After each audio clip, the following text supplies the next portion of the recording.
Salam, hər vaxtınız xeyir olsun. Mən indi bu dərsdə sizə yeni güncəlləmədən danışacağam. Yeni güncəlləməmiz Meta Andromeda güncəlləməsidir və mən sizə bunun məntiqini izah edəcəm.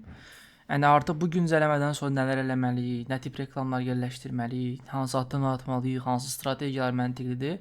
Bu barədə sizə çox geniş bir məlumat verəcəm. Başlayaq. İlk növbədə bundan qısa-qısa mən izah edeyim və detallı izahlayacağam. Kreativ artıq hədəf kitlə deməkdir. Çeşidlilik artıq yeni insanların qarşısına çıxmaq üçün çox önəmli bir faktordur. Yəni daha çox nə qədər çeşidli reklam hazırlasanız, o qədər yeni kitlənin qarşısına çıxarsınız. İzləyici deneyimi, yəni nə demək istəyirəm burada? Bilin ki, yəni artıq Instagram əvvəl də belə idi, indi daha da belə buna fokuslandı. İnsanları daha önəmli sayır. Yəni İnsanlar Instagrama reklam izləmək üçün girmir, əylənmək üçün və vaxt keçirmək üçün girir. Instagrama necə ki reklam qabağına çıxanda insan əsəbləşir, proqramı tərk eləmək istəyi yaranır. Bunun qarşısını almaq üçün daha maraqlı reklamları daha çox öndə saxlayır. Və cəzalandırma var. İndi mən bunun daha hamısı haqqında ətraflı məlumat verəcəm. Cəzalandırma isə odur ki, yəni siz bu 3 dənə şeyə əməl etməsəz, Instagram sizi cəzalandıracaq və sizin reklamınız daha bahaya insanların qarşısına çıxacaq. İndi nə demək istəyirəm? Kreativ bərabərdir kitlə. Çox insan, hələ də düzü bu funksiya var, tam yığışdırmır, amma yığışdırmağa doğru gedirlər. Hədəf kitlə seçərək, hansı ki ilgi alanları falan seçirlər. Bununla məqsədləri var ki, yeni insanları hədəfləsin və istədiyi hədəf kitləni hədəfləsin. Amma bu belə işləmir. Hədəf kitlə var. Hədəf kitlə həmişə olacaq. Amma bu kreativdə olacaq. Yəni şəkildə, videoda, postda olacaq. Siz postda nə yazsaz, necə orada bir kitlə çağırışdırsanız, o reklam gedib o insanların qabağına çıxacaq. Yəni bir kitləni artıq hədəfləmək istədiyiniz zaman ona görə postun üzərində işləyib yansıdasınız. Məsəl üçün analara xitab edirsinizsə, o zaman valideyn sözünü yazaraq, məsələn, uşağınız varsa, bunları diqqətlə dinləyin deyib birbaşa olaraq valideynlərə xitab eləmək mümkündür. Yəni sadəcə videonun üzərindən onu eləmək mümkündür. Yəni artıq gedib məsəl üçün bir nə bilim vaxtınızı, zamanınızı, pulunuzu targetinqə xərcləməyin. Bunun yerinə vaxtınızı və zamanınızı postların üzərində xərcləyin və daha keyfiyyətli postlar hazırlamağa çalışın. Yəni burada da göstərmək istəyirəm. Yəni bunu hətta Andromeda güncəlləməsi daha da sürətləndirdi. Əvvəl də belə idi bu arada 2022-dən 2023-dən bəri. Bu gördüyünüz kimi fərqli postlardır. Birinci bu postlar gəlir bura ümumi olaraq. Daha sonra buradan dağılışır. İnsanlara, kateqoriyalara bölünür və aparır. Kimin ki lazımdır onun qabağına reklamı çıxarır. Digər tərəfdən çeşidlilik bərabərdir yeni kütlə. Bu nə deməkdir? Məsələn, siz bir tip post hazırlayırsınızsa, ancaq bir tipajdan gedirsinizsə və ya sadəcə bir postu reklama qoyursunuzsa, sizin bəlli bir limitiniz var postunuzun ki, həmin insanların qarşısına çıxacaq. Bir yerdən sonra sıxlıq artmağa başlayacaq. Sıxlıq bir insanın qabağına nə qədər çıxacağını göstərən bir göstəricidir. Və bu artıq 2-ni 3-ü keçirsə, bu post artıq o qədər də keyfiyyətli post sayılmır. Çünki artıq o post sıxlaşmağa başlayır. Və belə düşünün, siz Instagramda gəzirsiniz, qabağınıza bir dənə reklam çıxdı. Baxdınız, maraqlı gəldi, siz həqiqətən də izlədiniz, bitdi, çıx keçdiniz. Təzədən bu reklam sizin qabağınıza yenə çıxdı 2 gündən sonra, 3 gündən sonra. Yenidən görən kimi bir yanınıza baxıb keçirsiniz. Sonra 4-cü gün və ya 3-cü gün görən kimi keçirsiniz. Niyə? Çünki siz postu görmüsüz, gözünüz öyrəşib, sıxıcı gəlsə, eyni şeyə qədər izləyər. Bu da onun kimi. Siz görüb keçən kimi qaydaq əvvələ orada nə demişdik? Orada demişdik ki, cəzalandırma ya da şeyi, yəni əgər sən insanlara pis bir deneyim yaşadarsansa, pis bir təcrübə yaşadarsansa, səni sırazı Instagram cəzalandıracaq. Yəni bu formada cəzalandırır. Bəs bunun qarşısını necə almaq olar? Çeşidli reklamlar hazırlayaraq. Bir dəfə Reels reklamı qoyun eyni tərzdə, bir dəfə foto qoyun, bir dəfə video qoyun, bir dəfə məsəl üçün özünüzü seçərək qoyun, bir dəfə başqası onu təqdim eləsin, onu qoyun, bir dəfə belə necə deyim, POV videolar deyilir. Yəni ancaq öz gözünlənmiş kimi çəkilən videolar var. O tərzdə videolar qoy. Yəni bu tərzdə, yəni çoxlu çeşidlər yoxlayaraq reklamını daha fərqliləşdirə bilərsən. Bu da fərqli insanların qabağına reklamı çıxaracaq. Bu sayədə daha yeni kitlələrə əlin çatacaq və reklamların daha ucuza izləniləcək. İzləyici deneyimi də yəni tam olaraq nədir? Alqoritmdir. Tamamilə alqoritm hazırdır. Yəni buna əsasən də qərar verən iki şey var. Bir targetmə var, iki izlənmə sürəsi var. Bir videoda nə qədər yüksək izlənmə sürəsi olarsa, yəni bir adam bir video nə qədər uzun vaxt izləyibsə, o video o qədər populyarlaşır. Ona görə də videolarda bütün psixologiya oturuşur ki, necə eləyək ki, biz videoda izləyicini tutaq. Və hamı da bunu fikirləşdiyi üçün artıq insanlar o Instagrama bağımlı olurlar. TikToka bağımlı olurlar. Avlətçisi olurlar. Ona görə də Instagram desədiyi budur və içerik üreticilərindən, video hazırlayanlardan istəyir ki, biz də bunu eləyək. Yəni doğru olaraq. Ona görə də həmişə izləyici deneyimini ön fokusa alın. O Facebook üçün çox vacibdir. Nə qədər kitlənici önəmsəsəz, Facebookda siz o qədər önəmsəyəcək. Cəzalandırmada isə bayaq izah elədiyim kimi sıxlıq artır. Sıxlıq artdığı üçün artıq sizin videonuz tez keçilir. Tez keçdiyi üçün də artıq Instagramın gözündə keyfiyyətsiz reklam kimi canlanır və sizin qiymətləri qaldırıb daha az adama göstərir. Beləliklə də siz həmin reklamdan artıq xeyirdə ola bilmirsiniz. Bu hər bir arada postun talihidir bir yerdən sonra. Məsələn, çox az məbləğ qoyarsan günlük, 6 ay sonra, yüksək məbləğ qoyarsan, məsələn 1 ay sonra, 2 ay sonra post tükənir. Çünki çatacaq kitləyə çatır. Artıq hamı görür və avtomatik bu proses başlayır. Yapay zəka ilə Andromeda güncəlləməsi ilə bərabər artıq bu iş daha da sürətləndi. Ona görə çalışın daha keyfiyyətli və daha çeşidli postlar hazırlayın. İndi ortaya çıxır ki, bəs biz bu kreativləri, yəni postları, reklam postlarını necə hazırlamalıyıq? Yəni bu əslində 3 cür olur, 3 cür aşamadan ibarətdir, 3 cür mərhələdən ibarətdir. Birinci mərhələ yeni kreativin hazırlanmağıdır. Burada hər şey başdan yeni bir kreativ hazırlayırıq, sıfırdan.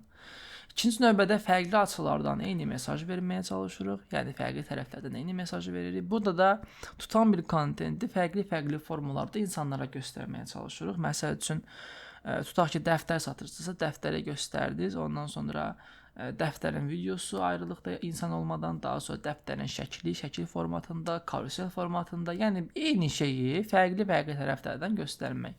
Eyni mesajı fərqli tərəflərdən vermək. Digər tərəfdə isə tutan postun versiyalarının hazırlanması. Bu da ki, sadəcə kiçik dəyişikliklərlə postun daha yaxşı versiyasını ortaya çıxarma çabası sayılır. İndi mən daha detallı məlumat verirəm sizə. Yəni yeni kreativ hazırlanması deyərkən nəyi nəzərdə tuturuq? Burada əvvəlcədən personalar çıxarırıq. Persona nədir? Hədəf kitləsidir. Hədəf kitlənizi dərindən analiz edirsiniz və bir hədəf kitlələri çıxarırsınız. Çıxardığınız hədəf kitlələrdən birini seçirsiniz və həmin kitləyə uyğun bir mətn hazırlayırsınız. Yəni həmin personaya uyğun angel mətn hazırlayırsınız. Daha sonra həmin angel mətnləri də bir tərzlə birləşdirərək post halına gətirirsiniz. Mən hər birini detallı olaraq sizə göstərəcəm bunun üzərindən. İlk növbədə personaları çıxarmaq. Persona çıxarmaq iki cürdür. Yəni iki cür də 2 hissədən ibarətdir. Birinci növbədə məhsul olaraq çeşidləndirmə, ikinci növbədə isə fərqlilik olaraq çeşidləndirmə. İndi bunda nə deməkdir? Mən sizə elmi dərs izah eləmək istəmirəm, sadəcə anlamağınızı istəyirəm. Burada elmi dərs keçmirik, kitab oxumuruq. Məhsul olaraq çeşidləndirmə odur ki, sizin məhsulunuz tam olaraq kimlərə xitab eləyir? Məsəl üçün tutaq ki, çanta satırsınız. Satdığınız çantanın kimlərə xitab eləyir? Heç kəsə xitab eləməyən çanta deməli heç kəsə satıla bilməz. Baxırsınız, görürsünüz ki, məsələn çanta növləriniz var da. İdman çantanız var, gündəlik istifadə üçün çanta var, dekorativ çanta var və s. çantalarımız var. Və tutaq ki, idman çantasını seçdiniz. Bu oldu artıq məhsullarınızı bir kitləyə aid etmək, artıq idmana eləyən insanlara uyğun bir çanta ortaya çıxarmış oldunuz. Daha sonra idman eləyən insanlar kitləsini çıxardıq. Bu kitlənin də içində əslində kitlələr mövcuddur. Yəni bu hansı kitlələrdir? Burada fərqindəlik olaraq çeşidləndirmə gedir. Yəni bu kitlələrin nə qədər fərqində olduğundan söhbət gedir. İndi daha detallı məlumat verirəm sizə. Məsəl üçün, bu da bayaq göstərdiyim ki, çantanı çeşidləndirdik. Burada gördüyünüz gündəlik çanta, burada gördüyünüz səyahət çantası, burada gördüyünüz də idman üçün çantadır. Yəni çanta satırsınızsa bilməlisiniz tam olaraq kimə satırsınız. Tutaq ki, seçdik idman çantasını. İdman çantası seçdiksə artıq biz kitlələrimizi buna uyğun ayırırıq. Yəni bizim bu çantamızı kimlər ala bilər? Yəni alan məsələn hansı ki idmanla məşğul olan kitlədir. Bunlar nə qədər fərqindədir bu işdən, bu çantadan, bu bizim satdığımız məhsuldan. Birinci növbədə kitləmiz var ki, ona lazım olduğunu bilməyən müştəri.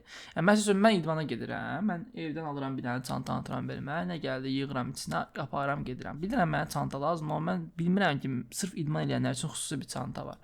Buna aid bir kitlə var əslində. Siz bu kitləyə uyğun ayrıca bir reklam hazırlamalısınız. Daha sonra problemin fərqində olan müştərilər var. Buna məsəl üçün aiddir, görür ki, dəsmalı məsəl üçün qoyur paltarının yanına, dəyiri bir-birinə klok alır, klokdan bir tərəlləməyə çalışır. Yəni tam olaraq bilmir, yəni problemləri var və problemin fərqindədir, amma həllin fərqində deyil. Daha sonra həllin fərqində olan müştərilər var. Bu insanlarda ki, bilirlər ki, bunun üçün idman çantası lazımdır, amma bilmirlər hansı markanı seçsinlər, hansı qiyməti alsınlar, bazardan mı alsınlar, xüsusi bir yerdən mi alsınlar, bilmirlər. Daha sonra məhsulun və rəqiblərin fərqində olan müştərilər. Bu isə bilir ki, çanta var, idman çantasıdır, filan problemləri həll edir və bu necə deyim, məhsul satan müəyyən bazarlar var. Məsəl üçün var hansısa bir sayt və yaxud hansısa bir Instagram səhifəsi tanıdığı, bildiyi və yaxud bazarda var bilir və yaxud qonşusu satır bilir və ya nə bilim məhəllədə satdığını bilir. Və ən sonuncu, yəni hamının hədəflədiyi, amma əslində ən sonda hədəflənməsi lazım olan və büdcəmizin müəyyən qədərinin orada olması olan, yəni isti və aktiv məhsul axtaran müştərilər, hansı ki artıq bunlar hər şeyin fərqindədirlər və sadəcə almaq üçün yer axtarırlar. Sırf tapsınlar, alsınlar. Onu da bilin ki, çoxları bu insanların onsuz da Google-dan zaddan gedib tapıb alır, Temudan zaddan gedib alır. Yəni əslində ən az bura xitab eləmək lazımdır, amma biz ən çox bura xitab edirik. Amma yəni də bu da var da, buradan da təbii ki, satışlar olur. Başa-düşürsüz? Yəni belə. İndi mən bunu sizə bir nümunə üzərindən verəcəm, hansı ki, bəyək çanta nümunəsi üzərindən. Deməli, birinci növbədə personanı çıxarırıq. Çanta. Məsələn, məhsulun kütləsi idmanla məşğul olan insanlar və fərqindəlik səviyyəsi də ki, idmana gedərkən normal çanta aparan və bundan əziyyət çəkən kütlə. Yəni, ona lazım olduğunu bilməyən kütlə.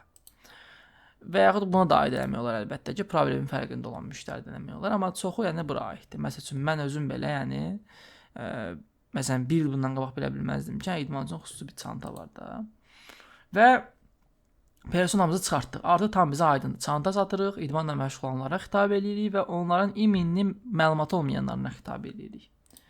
Və biz bu personaya uyğun Angel mətn hazırlayırıq. Yəni, indi gözə göstərəcəm. Birinci növbədə başlıq, sonra giriş, problemi vurğulayan hissə, daha sonra həll, vurğulayan hissə, nəticə və call to action. Bunlar nə deməkdir? Başlıq ilk növbədə hook deyilir, yəni kanca deyilir. Burada kanca türklər deyirlər bu arada, Azərbaycanda qarmaq deyir. Burada məqsəd qarşı tərəfi diqqətini cəlb eləməkdir ilk saniyələrdə və videonun içinə girməlidir. Deməlidir ki, bu mənə aiddir, bu məndən danışır, mənim problemimdən danışır, onu hiss eləməlidir. Məsəl üçün, normal çanta ilə idmana getmək dövrü bitdi. Məsələn, mən çanta ilə, normal çanta ilə idmana gedirəmsə, sırası bu mətni görən kimi diqqətimi çəkəcək istər-istəməz.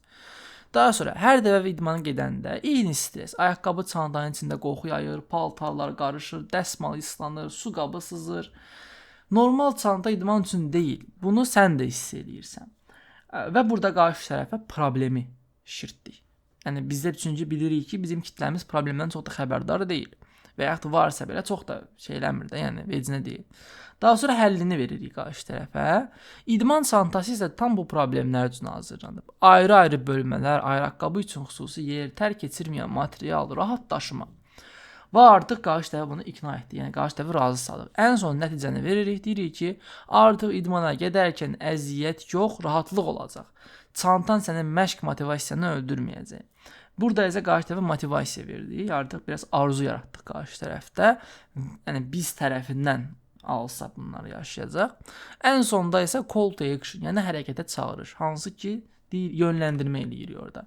İdman üçün yaradılmış çantanı seç. Fərqi ilk günündən hiss et. Çantalarımız gəldi məsələn ekrana.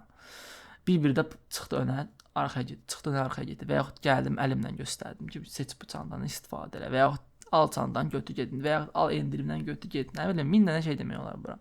Amma bir mətn yazdıq. Gördüyünüz kimi belə bir sistem hazırladıq. Buna Angel mətn deyilir. Və daha sonra həmin Angel mətni isə bir tərzlə birləşdiririk. Reels'dan ola bilər, statik görsel ola bilər. Hansı ki, burada görürsünüz, işlənilib. Statik görsel də bu arada içində bölünür.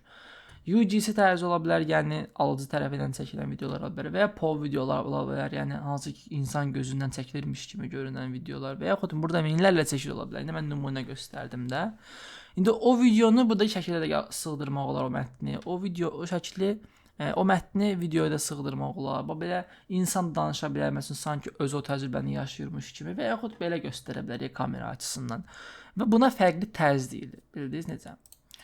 Fərqli açılardan da indi mən sizə və ya xatırlayırsa demişdim ki, Hə, bu biz bura qədər yeni reklamın hazırlanmasıdır. İndi yaxşı, bəs reklamı hazırladıq. Nə qədər reklam hazırladıq? Biri tutdu. Və o postdan biz yaxşı pul qazanırıq və biz bilirik ki, Andromeda güncəlləməsi deyir ki, yeni çeşidləndirmələr aparmalısan ki, sənin büdcən tükənməsin, reklamın tükənməsin. Nə edirik? İndi həmin o hansı ki Angel mətni hazırlamışdıq insanlara qarşı. Həmin o Angel mətni tutaq ki Reels videosu hazırlamışıqsa, eyni mətnə uyğun bir dənə də şəkil hazırlayaq. Eyni mətnə uyğun bir dənə də UGC hazırlayaq. Eyni mətnə uyğun bir dənə də POV hazırlayaq. Eyni mətnə uyğun bir dənə də başqa bir şey hazırlayaq. Başqa bir şey hazırlayaq. Yəni bildiniz necə? Bir dənə temanı, bir dənə Angel mətni, hansı ki bundan gedir söhbət, fərqli tərzlərlə birləşdirərək fərqli videolar ortaya çıxarmaq, amma məntiq eynidir. Bunun da tutma ehtimalı tutan post üzərindən eləyəndən sonra daha yüksək olur yeni bir kreativə baxanda və çeşidləndirmiş olursunuz postlarınızı. Və ən asandır tutan postun versiyalarını hazırlamaq. Tutaq ki, bax görürsüz burada. Eyni şeydən söhbət gedir, şəkillərin proza yerini dəyişib, mətnlərin yerini dəyişib. Yəni bunu niyə görə eləyirlər? Kiçik dəyişikliklər apararaq, məsəl üçün bir gün burasını dəyişirsən, bir gün burasını yoxlayırsan, bir gün burasını yoxlayırsan, bir gün burasını yoxlayırsan, bir də görürsən ki, tamamilə fərqli bir post ortaya çıxmış olur bir müddətdən sonra. Tutaq ki, məsələn buna nümunə gətirək. Tutaq ki, bura yaşıl rəngdə deyil. Hə, bu da buranı sarı elədim, bir də buranı qırmızı və narıncı elədim. Yoxladım üçündür. Gördün yaşıl yaxşı oldu. Sonra bu yazıların rəngini dəyişdin. Sonra bu yazıların yazısını dəyişdin. Falan belə kiçik dəyişikliklər, hansı ki tutan postun üzərində aparılır. Buna isə tutan postun versiyalarının hazırlanması deyilir. Bu da təbii ki, yeni kreativ hazırlayan zaman lazım olan bir strategiyadır. Bəs yaxşı, büdcə idarəsi necə olmalı? Yəni biz nə qədər video hazırlayaq təptəzə və yaxud hazırladığımız videonun nə qədər versiyasını düzəldək və yaxud düzəltdiyimiz versiyanın nə qədər formalarını hazırlayaq, nə qədər fərqli tərzlərdə hazırlayaq, yəni necə eləyək bunu? Bunun üçün mən sizə müəyyən bir strategiya təklif edirəm. İlk növbədə yeni kreativ hazırlanmasını mən sizə məsləhət görürəm ki, 3 dənə kreativ tutana qədər davam edin. Yəni fərqli Angel mətnlərlə reklamlar hazırlayın. Fərqli tərzlərlə birləşdirərək. Yəni bir dəfə bir mətn hazırlayın, bayaq göstərdim. Bir dəfə başqa bir mətn hazırlayın, bir dəfə başqa bir mətn hazırlayın. 3 dənə postu tutturmağa çalışın. O 3 dənə postu tutturandan sonra isə artıq başlayırsınız bunlara da vaxt ayırmağa. Yəni neyinirsiniz? 3 dənə burada tutdusa, artıq bundan da hazırlayırsınız, bundan da hazırlayırsınız və necə olmalıdır? Yeni hazırladığınız videoların 20% bu olmalıdır. 40% bura olmalıdır. 40% də bura olmalıdır. Nə demək istəyirəm? Yəni siz bir həftəyə deyək ki, bir ay deyək, bir aya 10 dənə post hazırlayırsınızsa, 10 postun 4 dənəsi tutan postun versiyası olmalıdır. 4 dənəsi eyni tutan mesajın fərqli açılardan olmalı, fərqli tərzlərdən olmalıdır. 2 dənəsi isə tamamilə yeni bir video olmalıdır. Və bu sayədə siz çeşidliliyi qorumuş olursunuz. Eyni zamanda da büdcənizin gəlirliyini də artırmış olursunuz. Facebooku bezdirmirsiniz, insanları bezdirmirsiniz və fərqli kitlələrə çatmış olursunuz.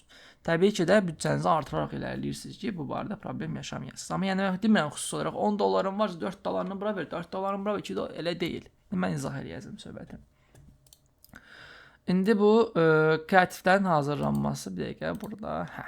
Burada da şeyləri mən izah edəcəm normalda. Nə qədər faiz olmalıdır? Bura dediyim kimi 20%, bura 40%, bura 40%. Yəni 10 dənə postun 4'ü bura, 4'ü bura, 2'si bura. 3 dənə tutan postdan sonra. Və indi isə Ads Manager-də hansı strategiyanı irəliləmək lazımdır bu yeni güncəlləmədən sonra. Mən sizə bunu göstərmək istəyirəm. Öz bir yeni səhifə üzərindən. Məsələn, burada öz səhifəm üzərindən davam edeyim. Bu arada yeni çəkdiyim videoda mən artıq yavaş-yavaş o tərəfə yönələcəm. Mən də bu formada yeni müştərilərimdə, yeni işlərimdə, öz işlərimdə bu strategiyadan istifadə edəcəm. Oluştur deyirik. Oluştur deyəndən sonra isə burada etkiləşim var. Etkiləşim deyirik. Çünki bizim məqsədimiz mesajdır. Davam deyirik. Bax, görürsünüz deyir. Manuel reklam, özəlləşdirilmiş reklam. Bax, bunu seçirik. Mən həmişə bunu seçmişəm. Həmişə də bunu məsləhət görmüşəm. Artıq Andromedadan sonra ürək rahatlığıyla bunu seçə biləcəyimizi düşünürəm. İndi mən öz təzə yeni səhifələrimdə də yoxlayacağam bu güncəlləməni və bu strategiyaları. Bu barədə də geri dönüşlər edəcəm inşallah videolar çəkərkən. Gördünüz, əvvəlki kimi 3-4 dənə belə şeylər yoxdur. 2 dənə var. Bir kampanya, 2 reklam. Görürsünüz, bir başa, konkret. Nə edirsiniz? Məsəl üçün, gəldiniz, bura yazdınız. Kampanyamızın adını. Məsəl üçün, tutaq ki, biz mağazayıq, çeşitli məhsullarımız var. Məsələn, buraya yazdıq ayaqqabı. Yazdıq mı? Ayaqqabı yazandan sonra isə gəldik buradan hədəflənmə yerimizi seçdik, günlük büdcəmizi seçdik, ölkəni seçdik və s. Yəni burada çalışırıq ki, nəyirik? Detallı hədəfləmələri falan dəyinmirik. Sadəcə konumu seçirik, bu qədər. O da vacibdirsə. Bir də çox vacibdirsə cinsiyyət seçirik. Çalışın cinsiyyəti seçməyin. Onsuz da hərəkətdə özü avtomatik qeyb bura çıxır. Gəldik bura və buradan postumuzu yüklədik. Buradan da mesajımızı yazdıq, reklamı yayınladıq. Baxın, indi necə eləyəcəyik? Bu gözü çox sadə formaya salıblar. Mən dedim sizə, məsəl üçün büdcənizin var. 3 dənə post tutaq ki, yoxladıq. Bu büdcəyə dəymirsiniz. Bütün postları alırsınız, bunun üçün özü test eləyin. Tamam? Yəni verdiniz bura məsəl üçün 10 dolları, vəsə dəyməyin, 10 dollar olaraq qalsın. Siz bura yenə videolar atmağa çalışın, içini doldurmağa çalışın. 3 dənə video yoxladınız, 3 də tutdu. Daha sonra tutan postlar olduğu kimi qalır, hansı dedim, yeni postlar tutmalıdır. 3 dənə posta tutduğu kimi qalır. Daha sonra demək sizə məsəl üçün yeni postlarınızın filan qədər faizi, filan qədər faizi, filan qədər faizi. Tutaq ki, 10 dənə də post hazırlayacaqsınız. Buradan 10 dənə məsələn 4 dənəsini tutan postun fərqli baxış tərəflərindən hazırladınız. Bu 4 dənəsi məsələn tutaq ki, fərqli baxış tərəflərindən hazırladınız. 4 dənəsində tutan o hansı ki reklam var, onun birbaşa eynisini biraz fərqləşdirilmiş versiyalarını hazırladınız. Bu formada həm büdcənizi daha qorunaqlı formada xərcləmiş olarsınız. Yəni yepyeni yoxladığınız reklamın tutmama ehtimalı daha yüksəkdir. Amma yeni insanların da qarşısına çıxır. Bu formada yəni daha az ora büdcə ayırmış olacaqsınız. Amma eyni zamanda da çeşidləndirməmizi də bir yerdən sonra aparmış olacaqsınız. Bunlar biraz uzun müddətdə insana fayda verən şeylərdir. Bəs dediniz, yaxşı bəxtiyəm. Mənim səhifəmdə bir dənə ayaqqabı yoxdur da, çanta var. Onu necə eləyim? Onu da gələcəksiniz bura, yeni bir kampaniya açıb, yeni bir kampaniya üzərindən ayaqqabılar, məsəl üçün çanta eləyəcəksiniz. Yeni bir kampaniya üzərindən fərqli bir şey eləyəcəksiniz. Çalışın ki, bir məhsula aid olan şeyləri eyni kampaniyanın içinə yığın. Dəqiqə başı bir dənə kampaniya açmayın. Səliqəli olsun, bildiniz necə nə demək istədiyimi. Belə. Yəni bu dərsdə bunu mən sizə göstərmək istədim. Heç nə, özünüzə yaxşı baxın. Ümidvaram ki, bu dərsdən çox şey öyrəndiniz. Nə bildimsə əksiksiz formada hamısını sizə çatdırmağa çalışdım. Özünüzə yaxşı baxın. Növbəti videolarda görüşərik. Sağ olun, salamat qalın.